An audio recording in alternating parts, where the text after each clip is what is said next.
All right, welcome back to another episode of Slow Gypsy Jazz Manouche Guitar Jams, and we're still on Honeysuckle Rose here. Last time we went through the C7 chord to the F chord. A little reminder here. So we've got the F, or sorry, starting with the C7. It starts on the 5 chord, the dominant chord. Most songs start right with the major chord. This is an old jazz standard. Back in the day, it was very common to start songs on dominant chords. It's a little quirky, but it works. So we had La Pompe, rake up immediately, as quickly as you can, like a trampoline. Slap, trying to keep the volume the same, the two. Okay, the slap should be felt, not heard, okay? Because it's short, shorter, short, shorter, short, shorter, short, shorter. Now, if you've been listening to Django and the Hot Club of France, you'll probably, if your ear detects that this doesn't sound right, I wanted to start you on this C7 chord. Today I want to show you the actual chord they're playing. So, Jazz Manouche, when they play a C7 chord, they tend, not always, but they tend to play a C9. Funk guitarists use this chord all the time. Right? So how we finger that is, you take your middle finger, let's just put it on the C for now. Okay. So same as the C7, it's on the C. Your first finger is on the E as it was with the C7. Oh no, sorry, you had your middle finger there. So we got, so middle finger on the C, on the A string. First finger on the E on the D string. Ring finger on the B flat, which tells us this is a dominant chord. And then you can put your pinky on the D on the B string at the 3rd fret. So 3rd fret, 2nd fret, 3rd fret, 3rd fret. Now, you will see people who play it this way and they bar across.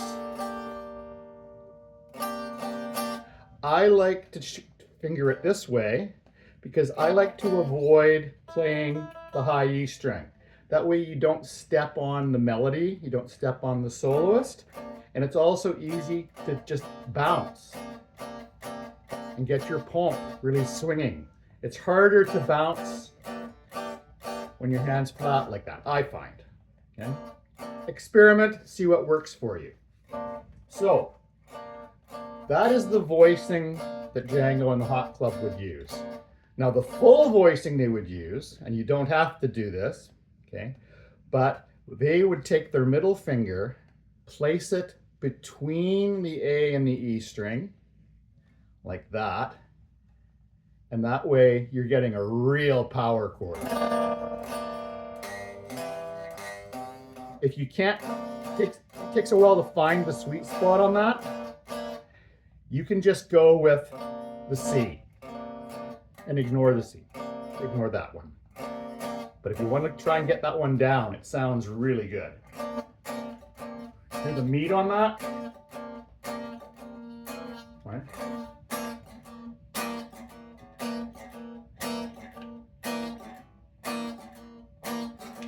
Now, for the F chord, we're not going to be doing that F chord, just the typical major chord, because back in the 20s and 30s, they like to use what are called sixths.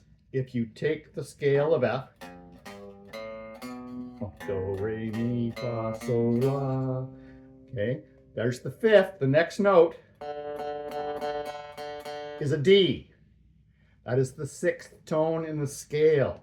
So they like to have a chord that has that 6th note up in the top of the voicing. So what you do is You've got your C9 chord like that. Your pinky's going to stay where it is, and you just have to go and put your first finger on the A, on the G string at the 2nd fret, and the other 2 fingers are going to drop down at the 3rd fret on the D string. That's the note F. And then middle finger on the C still. So the only 2 fingers that move are your first and your ring. So the pivot, if you just in front of the TV, just bounce the chord. Don't worry about strumming it. Just bounce it and be able to go back and forth between those 2 chords.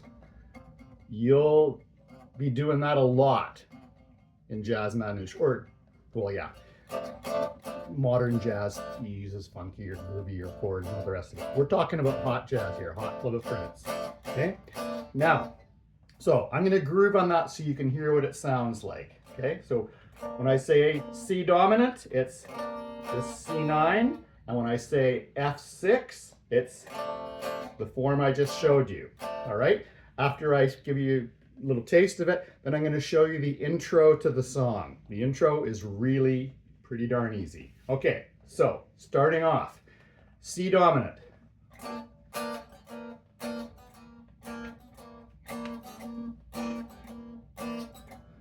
To F6.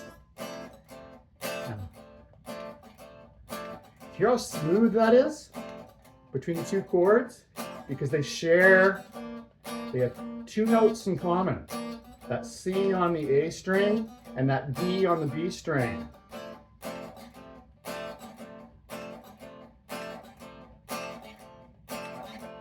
Back to dominant.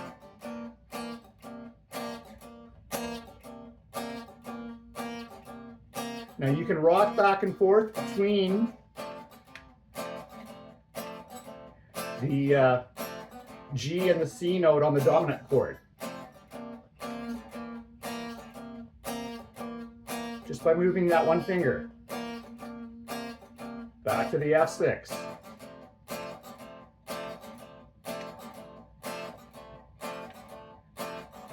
And there's a lot less hand movement than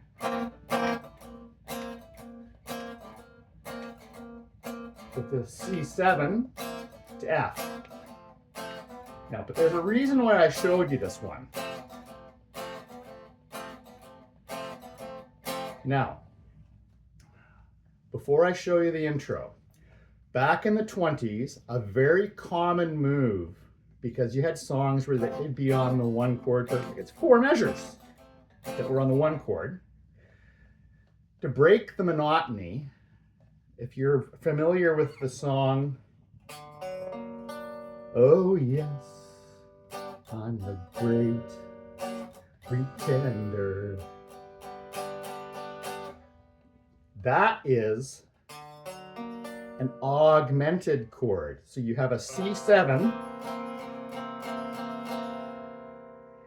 you take the pinky off and you put your first finger across the G string and the B string at the 1st fret, and you get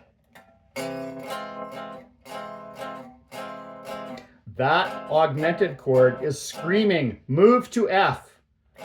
Well, it's telling our ears, boy, that's got to change, because you wouldn't want to listen to that for 4 measures. But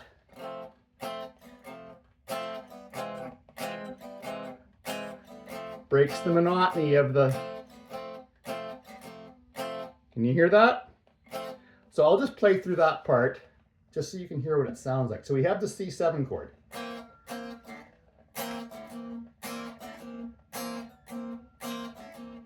We go to the F. Augmented. Back to the C7. Okay, so that's a move you can use, and it'll work on any song that is playing off of this work, starting with the dominant chord and then going to the tonic, the 1 chord. Okay, especially older songs from the 20s and 30s. It works really well. So back to the C9 chord and the F6. We want to have an introduction into the song. Okay, you've already got we did the melody last time and some licks. Okay, so for the introduction, I'm going to show you there's choices here. You can use this form of a G7 chord, which is if you go into a music book and look up or go online and say, you can show me a G7 chord, it'll be this. This will be how we'll be fingering it. So what it is first finger on the G on the E string.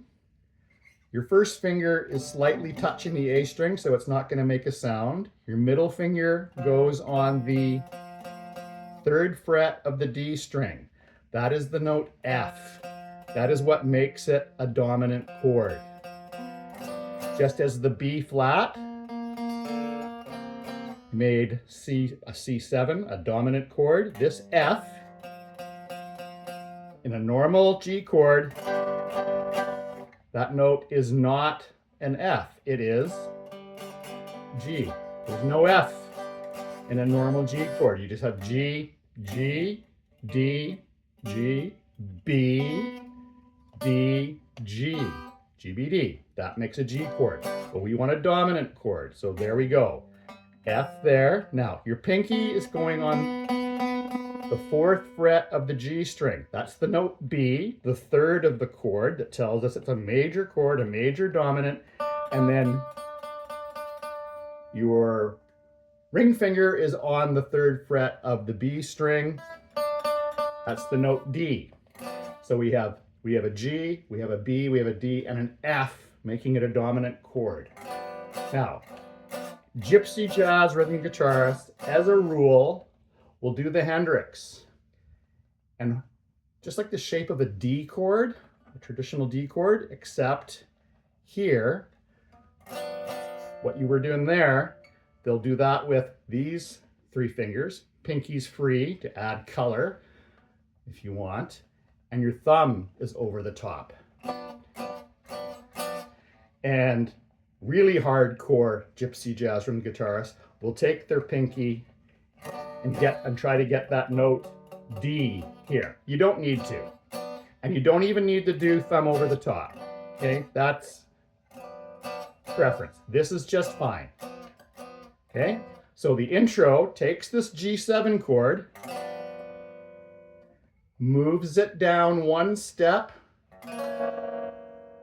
so that we have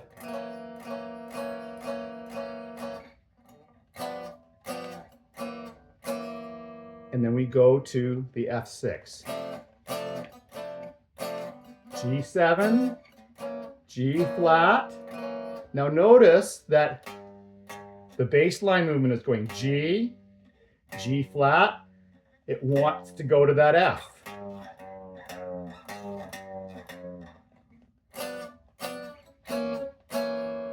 And now, this is the tricky part. You could just go and do a regular F chord. If you want to play regular F chord rather than F6, that's cool. As long as it's an F major chord, no one's going to kick you out of the jam. All right? I'll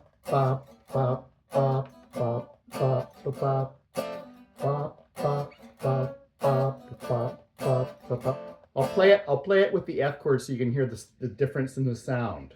Okay, so we have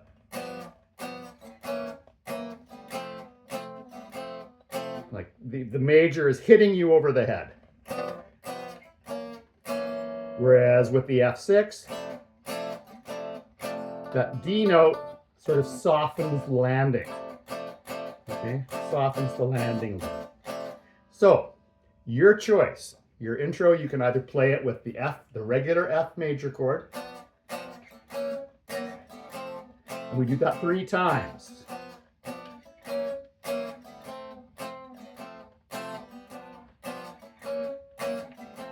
Into the song. C7, just fine. To F. Now I'm going to add the augmented. Back back to the F, now to the C7. We groove on that. Back to the F now. I'll add the augmented. Now, this is the point in the song where it would go to the B section, okay, which I'm going to show you today. All right, that's what we're going to look at next. I'm going to play it now with the C9 dominant chord and the F6, same intro. And I'm going to show you one other form. Well, no, not today. Already got enough on our plates here. So G7, G flat 7, F6.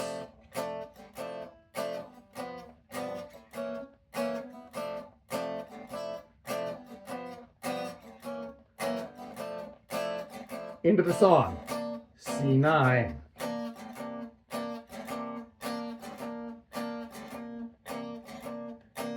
F6.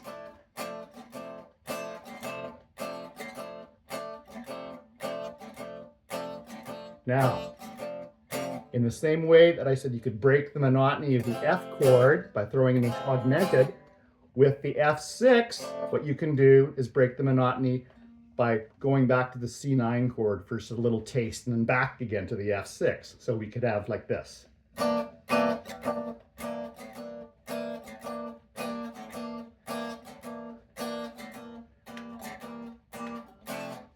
C9, back to F6, back to the C9. Dominant chord wants to go to the 1. Here we go. There it is. Now we're going to go to the B section.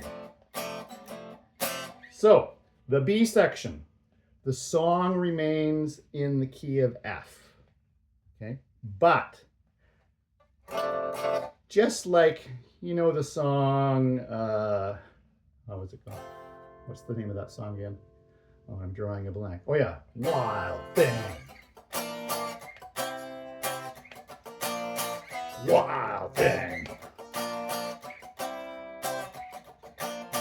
Western music, as a rule, likes to go to the 4 chord somewhere in songs. All right, so the F goes up to the 4 chord. But before landing on the 4 chord, just as landing on the F was preceded by the 7 chord, we are now going to use the same shape of C9 up here at your middle finger is going to be at the 8th fret. Same shape as the C9. You don't have to change your hand configuration at all. Just slide it up to the 8th fret. Hear that? Now, if you're using a C7 chord and playing the F, and that's fine, then you're going to slide this up to the 8th. Your ring finger is going to be at the 8th fret. That is an F7 chord. That was C7 or C9. This is F7. And the reason it's a 7th chord is because of this note here. Just as with the C7 chord, this is what makes it a 7th chord. And it wants to go to B. So the same form that you used for F down here with the C7 chord, F. Now we have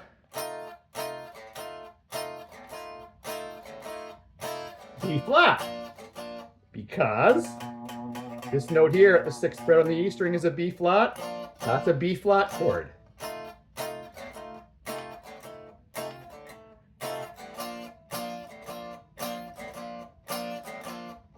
Now, there are no more new chords to learn, because the chord that I showed you in the introduction, G7, is the next chord. So it's going to go I'm going to play through the A section, and then I'm going to go to the B, all right? So A section, first time through. So introduction.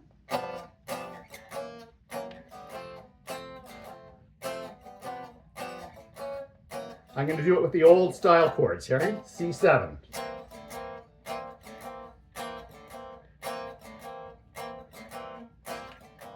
To F. Augmented.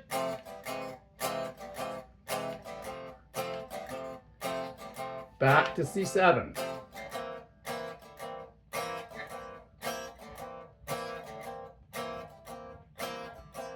To F. Now we're not going to worry about going to the augmented in this round because we're about to go up to F7. Here we go, right now. We're in the B section, B flat. Now, you have a choice here to make. It's up to you. You can either take your F7 shape and you're going to push that up 2 frets and play G7 there, or you can play the G7 down here, which has more meat, and you're going to come to C7 anyhow. So I figure, well, it's 6 of one, half dozen of the other. Watch. There's F7 here, 8th fret to the B flat. Now, if I go up 2 frets for the G7, all I have to do is slide it down. Now, here's where it's a little weird. That's the end of the B section. So the B slides into the A without a chord change, which is part of the quirkiness, charm, if you will, of this song, is it's kind of deceptive. So we have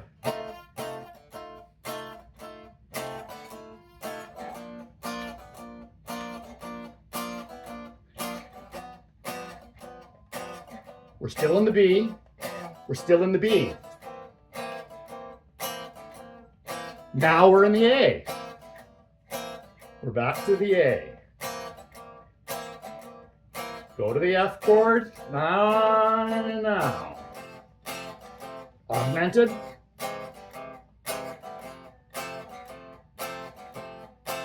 Back to C7. Okay, that's a lot to take in, I understand. But if you've been working on the A section already, the A section would be a problem, okay? It's just the B section that you're adding in, okay? I'm not going to review any of the licks that I did last time now, because I want to show you the melody of the B section. Now, traditionally, it is played in octaves. It needn't be so, okay? I'm going to teach it to you on this string here, these 2 strings. I like the sound of playing melodies on the D string and the G string. There's lots of meat there, as opposed to always being on the B and the E strings, okay? But I'll show it to you in both positions. So anything that gets played up here, if you learn a lick or something, or some little riff, if you want to be able to play it an octave higher, all you have to do is it's going to be exactly the same note, 4 frets up. 3 frets up. Okay, that's 3rd fret. That's the 6th fret of the B string. Those are the same notes. And the melody itself gets played. Okay, so it walks up the scale. Like that, and then goes. Now, there are people who will just do the whole thing. If they're playing the octaves, they'll just stay on the 1 string set. I like to switch so that you get a different tonality and make it really clear that it's a different phrase, but it's up to you. You can work it either way. So, ba, ba, ba, ba, ba, ba, ba, ba, ba, ba, ba, ba. So, if I weren't playing the octaves, we're talking on the D string, 3rd fret, 5th fret, 6th fret, 7th fret to the G string, and we go 3rd fret, 7, or sorry, 3rd fret, 5th, 6th. So the whole phrase sounds like, oh.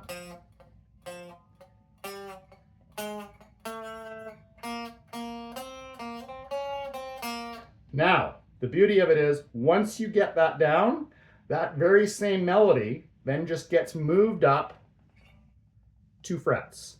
Same pattern.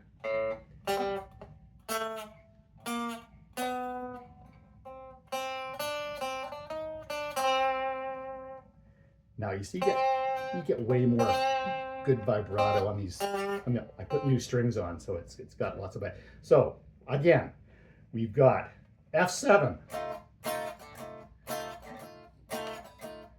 the B flat. So that's this part. 3, 5, 6, 7 to the G string. 3, 5, 3, 3, 5, 5, 3, 5, 6, 5, 3. And notice I'm doing all downstrokes here with the heavy pick. Now, one of the reasons, just as an aside, that they use heavy pick is there was no amplification in the 20s and 30s. They had to cut through the din of those sleazy dives and nightclubs and restaurants and everything. And the only way you're going to cut through the din is if you've got a tack. You're not going to get a tack with a 48 millimeter pick. You need at least a 1.2, or the thicker the better. The more you can get used to a heavy pick, the better it is. If anybody knows where to find Clayton bass picks in Campbell River, British Columbia, please let me know, because we ain't got any anymore. Anyhow, so bop, bop, bop, ba, bop, ba, ba, ba, ba, ba, ba, ba. Up 2 frets, same riff. Bop, ba, ba, ba, ba, ba, ba, ba. All right, and we're back into what we did last time. Our little lick here, right? The melody. To the little box.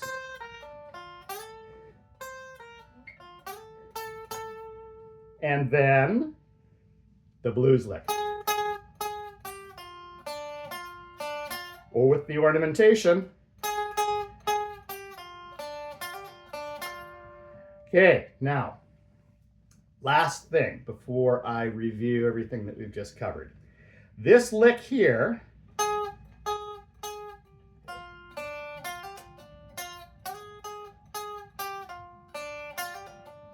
can be played on other places of the neck. And don't you know that Django and Stefan Grappelli in the intro, that's what they do. While the rhythm guitarist is doing G7 to G flat to F6, 3 times, that's 2nd time, 3rd time, and the song starts. Okay, they play this lick harmonized up higher. I'm going to show it to you here in case you can't reach up higher here, because we're talking up, beyond 12th fret. If you haven't got any kind of cutaway or anything, it would be impossible to get up there. Needn't be so. So that note there, that blues note, right? That flatted 3rd over the F, you're going to finger it with your pinky. You can fool with fingering later on your own. If you don't like my fingering, do something different. That's fine. Well, I put the pinky there. Your first finger at the 7th fret on the G string, and you're going to play a double stop. Downstrokes. Okay? So this note here, that's the 6th. That's the 6th of F, and this is the flatted 3rd. So in groovy jazz terminology, what we've got is a 13th and a flatted third. That's why it sounds so funky. And then the lick carries on. So you double stop it, and then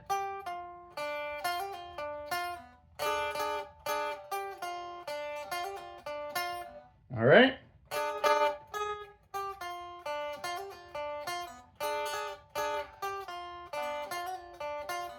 There we go. Now, if you want to know up here, it's at the, okay, so that's 12, 15. So I put my ring finger at the 16th fret of the A string and my middle finger at the 15th fret of the B string, and it's that same double stop. Now notice the fingering is different because there's different interval between the G and the B string, whereas the B and the E string are the perfect fifth, just like all the rest of the guitar strings are, except for this between the G and the B. That's why the guitar can be a chording instrument, because it has that wonky part there in the middle that makes it easy. A guitar tuned in perfect fifths would be a totally different beast. Like listen to Robert Fripp and King Crimson. That's how they get a lot of that wild stuff, because they're playing, it's the same all the way across, just like a violin or a mandolin. So 15th fret, middle finger on the B string, 16th fret on the E string with your ring finger. Double stop it. Come down 1 fret with your ring finger. Your index is going to be at the 13th fret, and you play the lick as if you were farther down the neck.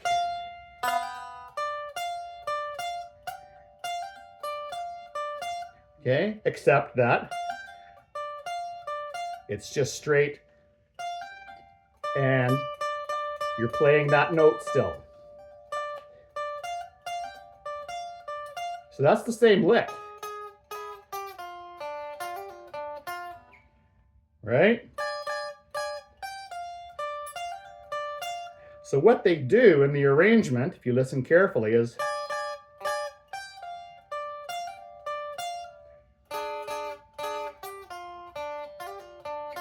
and then I think Django does a big bend. And they're into the song because the intro has happened. Second time. Last time. And from the top, A section. C9. Short, shorter. Short, shorter. F6. Now, I didn't play the augmented that time. If you do it every time, it becomes formulaic if you use it every time. It's better if it's a surprise. Could be if someone is in the midst of a solo and they're playing some hot lick, you don't want to surprise them with an augmented click. Okay, now we're going up to the B section. F7 or F9. I'm playing the F9. E flat. G7. And C7. We're still in the B section. And we're in the A.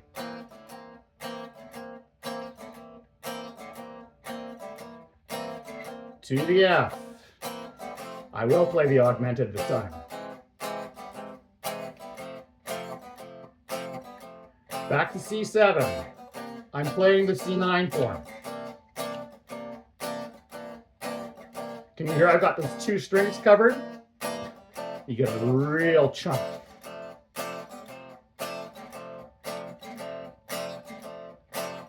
Back to C9.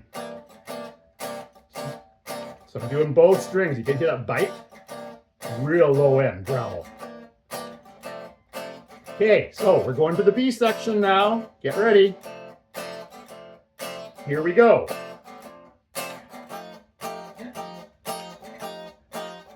B flat. G7.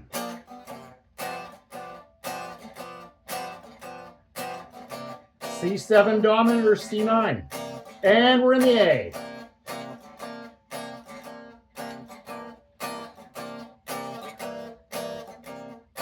F6 or just straight F.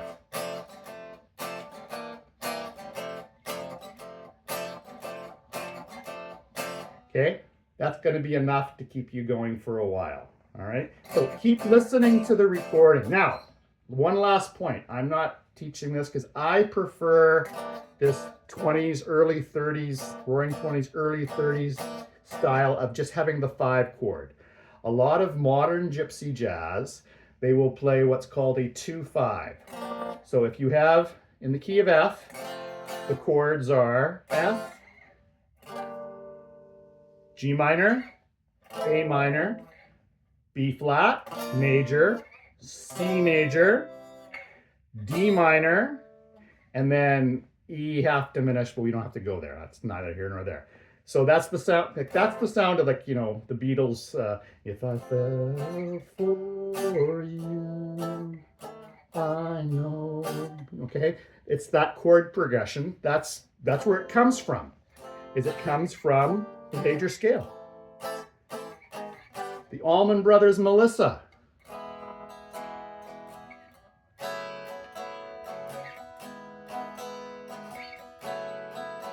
Same drill. 2 chord, 3 chord. Greg Allman's genius, though, was rather than playing it like this, which is kind of a Beatles sound, he gave it this big, open, airy sound by keeping the E and the B string open and the low E open and droning those over the rest of the chord form. So there's the chord. I put my finger down where it would be if it were a bar, up 2 frets, back, sheer brilliance. Anyhow, you can check that out on your own time, but I just wanted to point out that so much of what goes on has to do with understanding the relation of chords to the next chord. So this song is a dominant to tonic type song. It's all based on having going to F as a regular major chord. Then in the B section, it's based on F dominant going to B flat as a 6th chord, or that's a, sorry, 6th. A 1 chord, you play the 1 like that, or you can do it this way. Either way, but it's that 5-to-1 movement, and then to close it off, the G7 going to the C7. This is kind of a deceiving thing. Because we're in the key of F, you would expect G to be G minor. But because this is a dominant song, dominant to tonic, through the cycle, that has to be a G7 to go to C7. It can't be, doesn't work. I mean, it does in its own way, but it doesn't have the same sound or feel. Okay. There we go. Okay, so I'm going to play through it all one last time, and I'll leave it with that. I was hoping to be able to show you some more soloing ideas, but I'll save that for the next video. I already gave you some of the licks transposed around or moved around the neck and the introduction. We will deal with the outro and soloing ideas in the next video. So here we go from the intro.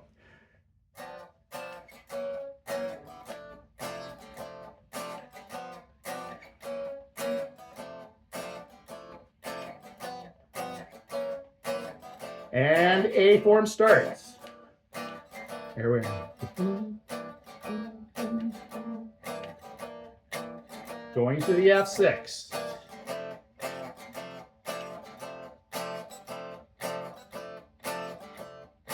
I'll use the C7 form this time.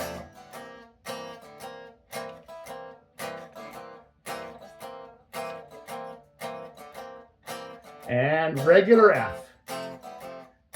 Augmented F, B section coming up, going up to the F7 chord.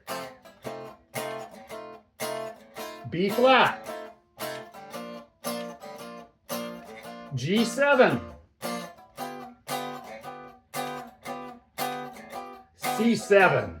Still in the B section, and we're in the A. We're back.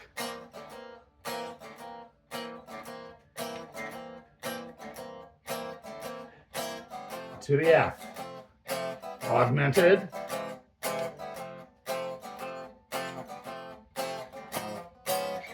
Now, I'm going to close with that.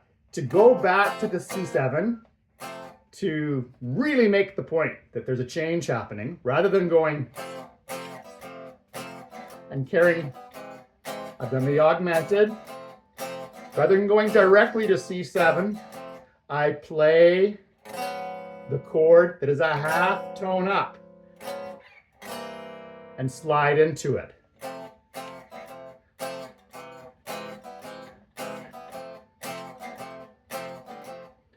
Three, four.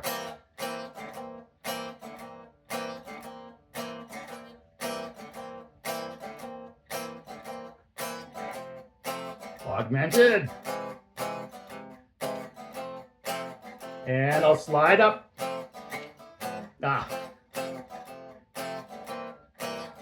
Start over. I can't talk and play at the same time. F. Augmented. Back to the C7. So you can hear that. That's going to give you enough to work on for a week. So you now have got the melody of the B section that you can play it just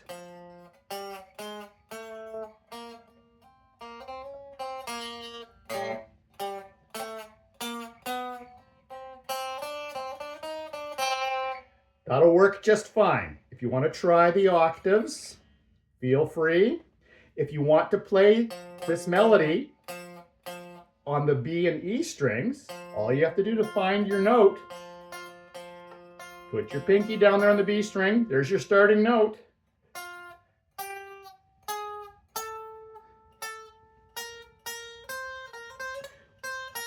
Up 2 tones.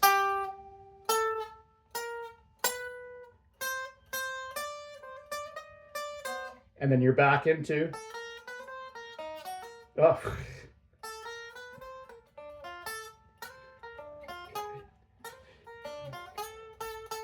And now the double stop. That's got some serious bite. And that's the lick that gets used to end the song. Basically, to end the song is they play the intro as an outro, and they proceed to slow it down. So it's like.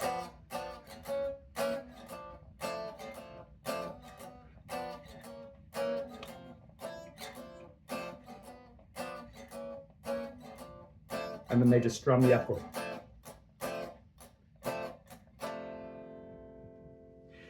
If you listen carefully, you can hear the engineer telling them, okay, one more round, because they could only get 3 minutes to cut. They were doing it direct from the floor right onto the album. Like the master was being cut, literally, the needle is there, one microphone, and they all gather around. So that's why you've got that sound. It's like a bluegrass band where when they all share a microphone to do their harmony vocals and whatnot, and the violinist will step up and all that. That's how they had to record.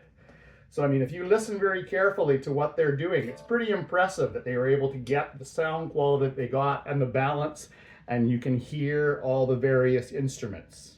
But as I say, you can always hear in those hot club tunes, you can hear the engineer telling them, all right, one more round, or so it's usually in French that he's saying it, but that's the gist. Okay, that's all for now. Ciao for now, a bientôt, and say next time I will post some soloing ideas. Take care, bye-bye.